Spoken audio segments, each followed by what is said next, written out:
Assalamualaikum warahmatullahi wabarakatuh.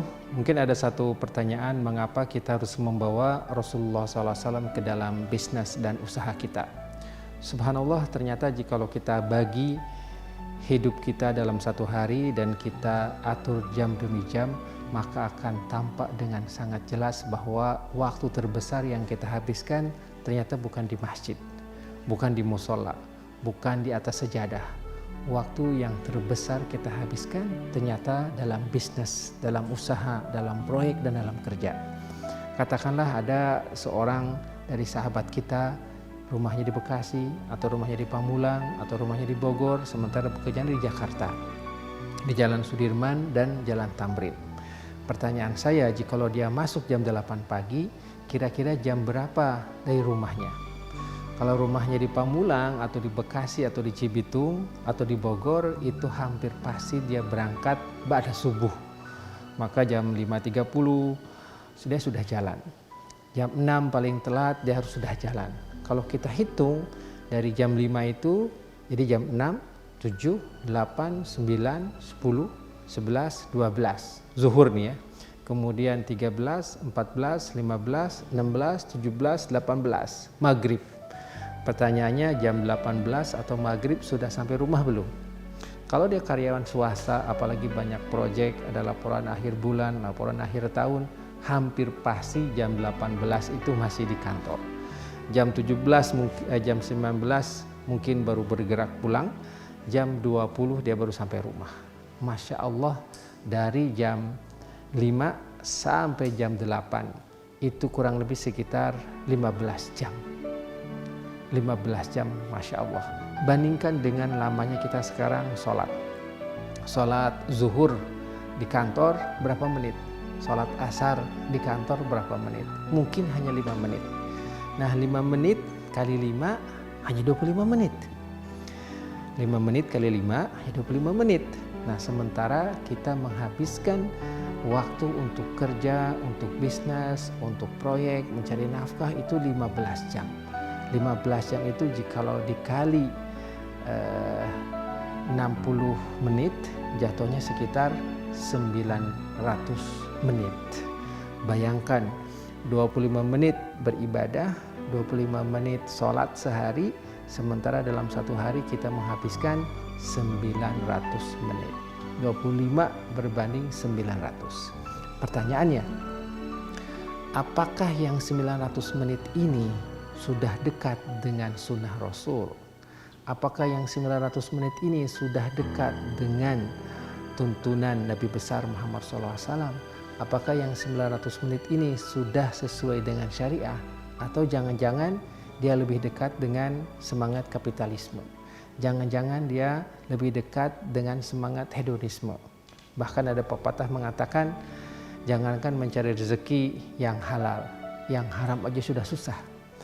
Berarti jikalau kita petakan dalam kehidupan kita sehari-hari, sebagian besar waktu kita habiskan dalam bisnis, dalam usaha. Nah, sementara proses usaha kita ini, terutama saat marketing, Masya Allah banyak yang syubhat-syubhat di situ. Saat kita menawarkan produk, ada yang pakai sales promotion girls, kemudian juga ada yang memakai insentif, ada yang memakai gimmick-gimmick tertentu yang terkadang bertentangan dengan agama kita. Ada yang sampai larut malam, Masya Allah, bagian dari tim marketingnya banyak dari saudara kita akhwat, di situ bercampur. Apatah lagi jikalau nanti kita masuk ke dalam proses tender, di situ ada suap, di situ ada markup, di situ ada gratifikasi, Masya Allah. Jadi yang 900 menit ini bercampur antara yang syubhat dengan yang haram, antara yang syubhat dengan yang halal. Berarti kalau kita ditanya oleh baginda Rasulullah Shallallahu Alaihi Wasallam di yaumil qiyamah nanti, wahai umatku, saya dengar kamu baca sholawat kepada saya ya, dan engkau juga ingin masuk surga ya. Saya melihat amalan kamu, Masya Allah, tidak terlalu banyak. Nah, sekarang engkau ingin dapat syafaat dariku. Coba lihat sedikit bagaimana amalan kamu dahulu.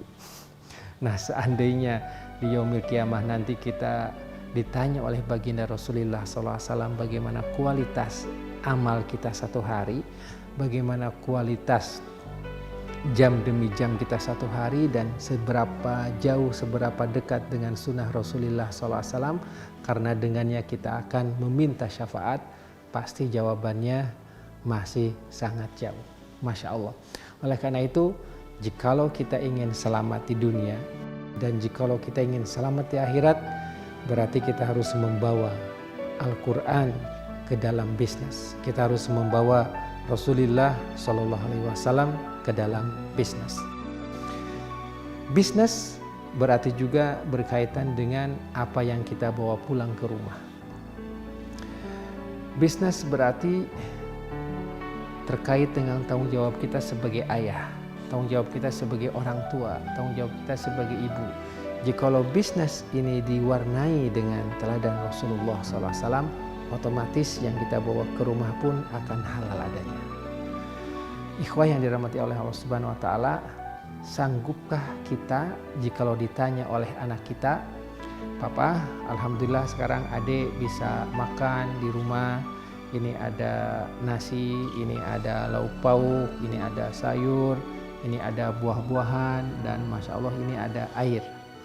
Papa, kalau adik bertanya boleh kan, apakah semua yang ada di atas meja ini halal?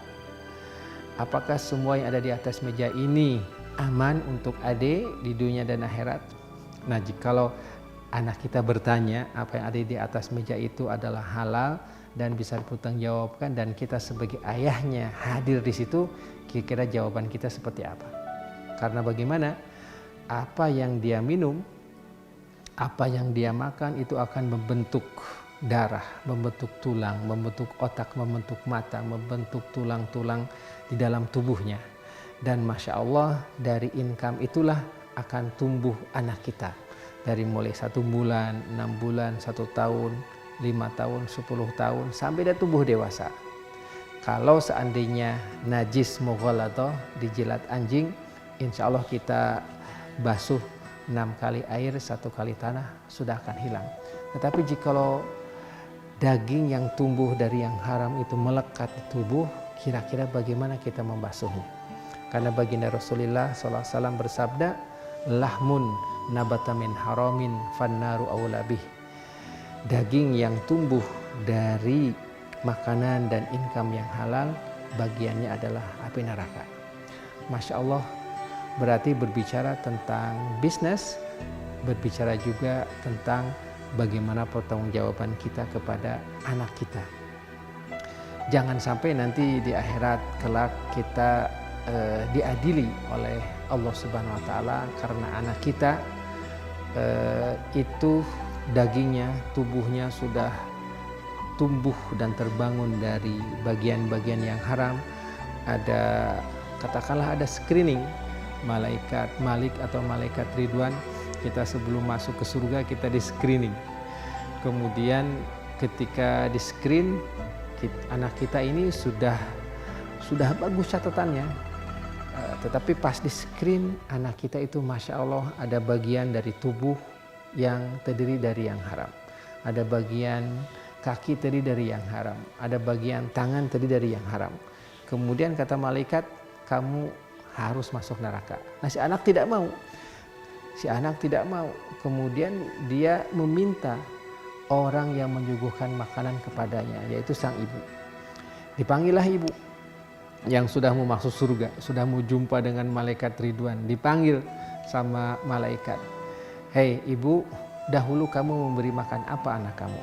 Karena sekarang tubuhnya ini setelah dilakukan screening, ternyata ada paru yang haram, kemudian ada jantung yang haram, ada sebagian otak yang haram, ada sebagian tangan yang haram.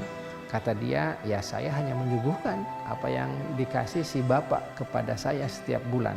Saya beli sayur, saya beli daging, saya beli tahu, saya beli tempe, saya beli buah-buahan, saya berikan kepada anak saya. Masya Allah, ternyata apa yang diusahakan oleh si ayah itu diberikan kepada ibu, dan di situ tercampur antara yang haram dengan yang halal dengan yang syubhat. Maka dipanggillah sang ayah. Ayah, kamulah yang memberikan income ini, gaji ini kepada istri kamu? Betul. Nah, bagaimana dahulu kamu mendapatkan proyeknya, gimana proses tendernya, gimana proses marketingnya, di bank mana kamu nyimpennya, bagaimana asuransinya, bagaimana investasi di pasar modalnya, sudah sesuai syariah atau belum. Masya Allah, itulah nanti mungkin yang akan terjadi antara anak dengan ibu saling menuntut, antara ibu dengan si ayah saling menuntut. Maka yang tadinya si anak sudah mau masuk surga, sekarang tiga-tiganya menjadi ahli neraka. Nauzubillahi min dzalik. Ikhwah yang dirahmati Allah Subhanahu wa taala, berbicara tentang bisnis berarti berbicara tentang Al-Qur'an. Berbicara tentang bisnis berarti kita harus menyandingkannya dengan teladan Rasulullah Shallallahu alaihi wasallam. Nah, kita bersyukur kepada Allah Subhanahu wa taala, ternyata Rasulullah sallallahu alaihi wasallam adalah seorang pedagang. Seorang yang Masya Allah track record kesuksesan dalam dagangnya sudah terbukti dalam sejarah.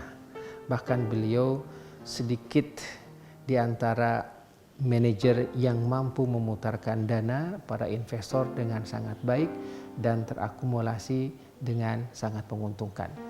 Kita bersyukur memiliki Nabi yang memiliki pengalaman sebagai seorang pengusaha. Kita bersyukur memiliki Nabi yang punya pengalaman sebagai manajer. Kita bersyukur memiliki Nabi yang ternyata masa berdagangnya lebih lama dibandingkan dengan masa menjadi nabinya. Kalau kita melihat beliau menjadi nabi dari umur 40 ke umur 63, berarti menjadi nabi adalah 23 tahun. Tetapi kalau kita bandingkan berapa lama Rasulullah SAW berdagang, ternyata beliau sudah memulai untuk usaha dari usia 12 tahun. Diajari oleh pamannya Abu Thalib, diajari oleh pamannya Abbas bin Abdul Muthalib. Kemudian beliau dibawa ke arah Damaskus. Kemudian sampailah beliau berumur 17 tahun, mulai independen. Beliau mulai menjadi manajer untuk para investor di Mekah. Tumbuh menjadi seorang pengusaha yang tangguh sampai umur 25 dipinang oleh investornya Khadijah binti Khuwailid, kemudian berlanjut terus sampai mendekati datang kenabian.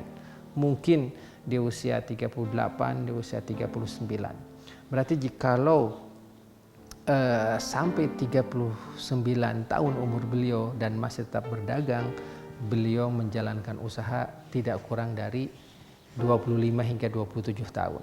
Bayangkan 27 tahun berbanding dengan 23 tahun. Itulah mengapa kita harus membawa Rasulullah SAW ke dalam bisnis, karena disinilah kita menghabiskan umur kita terbanyak dalam satu hari. Dalam bisnis juga ada halal dan haram. Dalam bisnis juga ada keselamatan di dunia dan keselamatan di akhirat.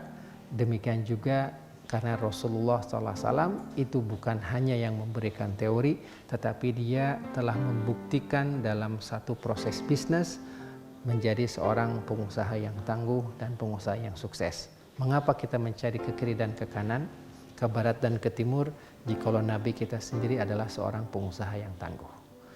Selamat berjuang, selamat mengikuti Rasulullah SAW dalam bisnis dan usaha kita. Insya Allah kita akan sukses di dunia dan akhirat. Assalamualaikum warahmatullahi wabarakatuh.